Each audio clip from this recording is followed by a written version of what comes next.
As a mother, as a wife, as an entrepreneur, as a working mom, I have never been good at resting or pursuing intentional rest because I've always thought that there is so much to do and I don't have time to rest. And so my life looked like working Monday through Friday and getting the kids to and from school and taking them to their sports and activities and after school activities. And it looked like making dinner and then cleaning up the kitchen. And then on the weekends, it was chores and it was laundry and it was taking a kid to a birthday party and doing all of the things that I felt like had to be done. And so when I had that mentality, rest was never at the top of the list. And I would zoom around just trying to be busy and trying to catch up. But at the same time, I was constantly depleting my cup. I was constantly just sucking my own levels of energy and peace and joy. I was sucking it all dry. And it was eating away at me from the inside out. It was eating away at my relationship with my kids. It was eating away at my marriage, little by little by little. And these are things that happen to us so slowly over time that sometimes we don't even notice what's happening to us until we wake up one day and we look around and we're like, oh my gosh, like I am angry, I am frustrated, I am stressed, my marriage is falling apart, I'm yelling at my kids all the time. And we're like, how did we get here?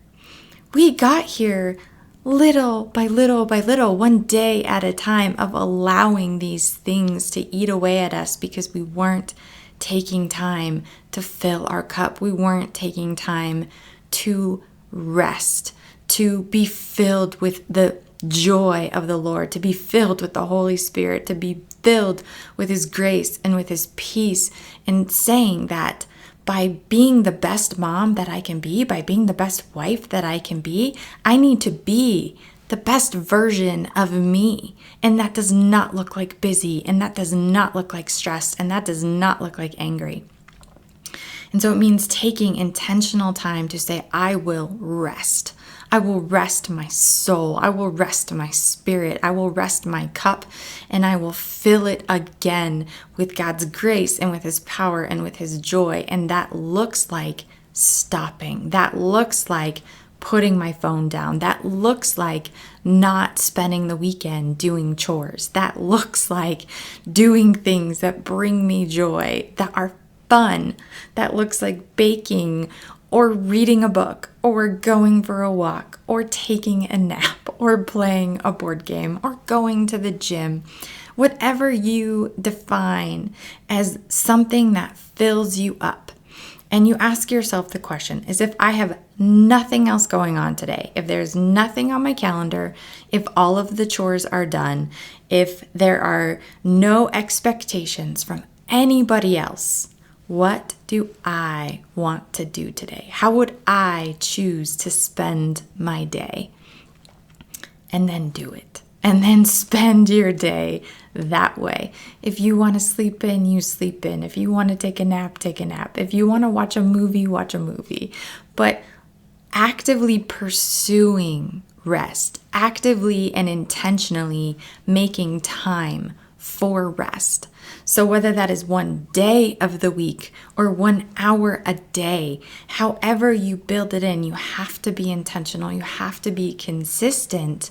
It has to be a regular thing that is a part of your life, not something that is on the wish list of things you want to get done that just drops and drops and drops as we pursue the to-do list. No, this has to be like, this is a priority for my life, for my marriage, for my kids, for my family, for my life, for this time that I do not get back, so that I can walk and live out the life that I have been called to, which is not a life of busyness. It is not a life of stress. It is not a life of anger. This is a life that is supposed to be lived well and worth living, and we have people in our lives that we want to pour into, we need to pour into, and making sure that we are making time for that, to pursue the things that matter. And you matter. Your relationship with God matters. Your marriage matters. Your relationship with your kids, it matters. And rest has to be a priority. It has to be a part of that rhythm. It has to be a part of that framework and structure for your life.